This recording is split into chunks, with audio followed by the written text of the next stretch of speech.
Hello students, आज हम पढ़ेंगे स्कीमा के आगे नेक्स्ट कंसेप्ट जो है assimilation, accommodation and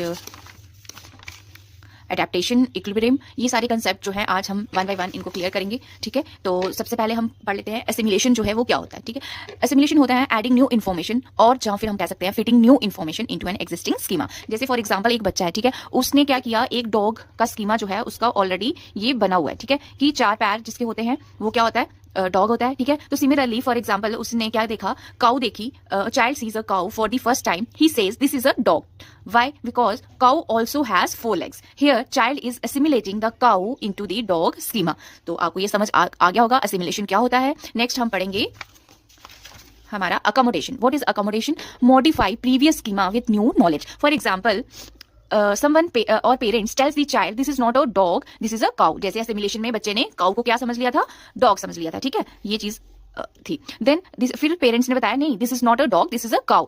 now child learns dog जो है वो छोटा होता है और वो भूंगता है। ठीक है, जो काउ होती है वो क्या होती है, बिग होती है और गिव्स मिल्क, वो दूध देती है। Know the child modifies thinking, उसने अपनी जो पुरानी नॉलेज थी, प्रीवियस जो स्कीमा था उसको क्या कर लिया, मॉडिफाई कर लिया। And this is accommodation.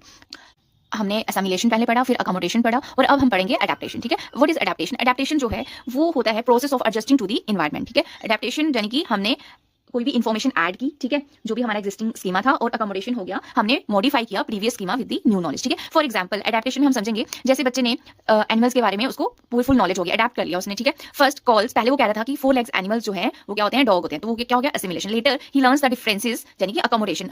This full adjustment process is known as adaptation. Now उसको पता चल गया कि काउ और डॉग में क्या डिफरेंस है। ठीक है, तो ये होता है हमारा एडेप्टेशन। देन हमारा आ जाता है इक्विलिब्रियम। ठीक है, इक्विलिब्रियम हो गया मेंटल बैलेंस। ठीक है, it is a state of mental balance when things makes sense. For example when child understand the difference between dog, cow and goat, यहाँ भी किसी तरह की कोई भी कंफ्यूजन नहीं होती है। तो दिस इज इक्विलिब्रियम। नेक्स्ट हमारा आ जाता है डिसइक्विलिब्रियम। ठीक है, डिसइक्विलिब्रियम तब होता है जब बच्चे आइडेंटिफाई नहीं कर पाता कि ये कौन सा एनिमल है, कंफ्यूजन हो जाती है उसको। ठीक है, when something does not fit the child's thinking then confusion occurs. For example when child thinks all animals are dogs, जब उसको लगता है कि जितने सारे एनिमल्स क्या हैं वो डॉग हैं, कंफ्यूजन हो जाती है, तो वहां पे स्टेट ऑफ जो माइंड होता है वो हमारा डिसबैलेंस हो जाता है बच्चे का।